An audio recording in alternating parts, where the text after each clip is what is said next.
கிச்சனுக்கு உங்களை அன்புடன் வரவேற்கிறேன். இன்றைக்கி நம்ம பார்க்க போகிற டிஷ் என்னன்னு கேட்டிங்கன்னா உளுந்து கஞ்சி. இது சேலம் மாவட்டத்தில் ரொம்ப ஃபேமஸான டிஷ்ஷுன்னு சொல்லலாம்.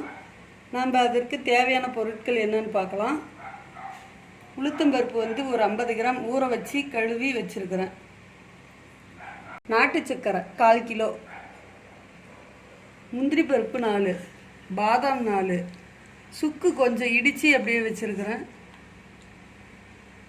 ஏலக்காய் ஒரு 4, தேங்காய் ஒரு அரை மூடி அளவு.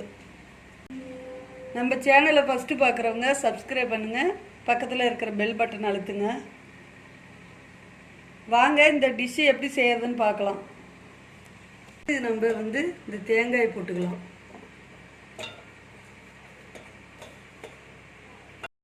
சுக்கு, பாதாம் 4, முந்திரி 4, ஏலக்காய் ஒரு 4. இது அரைச்சிக்கலாம். நம்ம அரைச்சாச்சு. இப்போ நம்ம இதுலேயே உளுத்தம்பருப்பையும் போட்டு அரைச்சிக்கலாம்.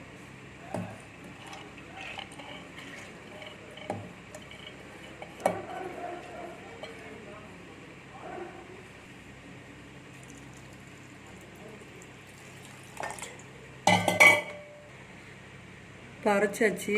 பாருங்க, தண்ணி ஊற்றி இதில் கலக்கிக்கலாம்.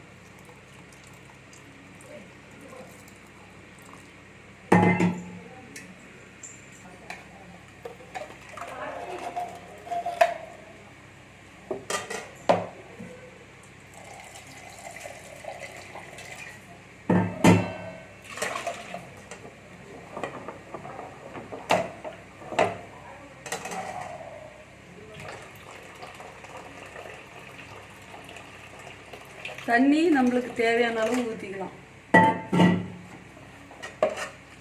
இந்த அளவு ஊற்றிக்கலாம். கொதிச்சா கெட்டியாயிடும். நல்லா கொதி வரட்டும், வெயிட் பண்ணலாம். இப்போ இந்த ஸ்டேஜில் சர்க்கரை போட்டுக்கலாம்.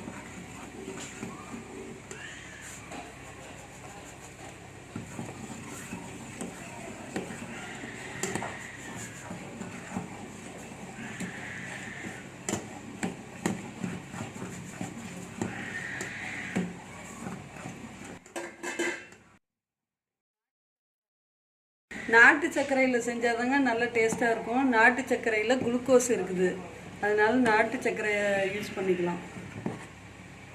அவ்வளோதாங்க, நல்லா கொதிச்சு வந்துருச்சுங்க. உளுந்து கஞ்சி ரொம்ப உடம்புக்கு ரொம்ப நல்லது. முட்டி வலிக்கெலாம் ரொம்ப நல்லது. வாரம் ஒரு தடவை இதுமாரி செஞ்சு சாப்பிட்டா உடம்புக்கு ரொம்ப நல்லது. அவ்வளோதாங்க, நம்மளுக்கு டேஸ்டான உளுத்தங்கஞ்சி ரெடி ஆயிடுச்சு. இது குழந்தைங்க முதல் பெரியவர்கள் வரையும் குடிக்கலாம்.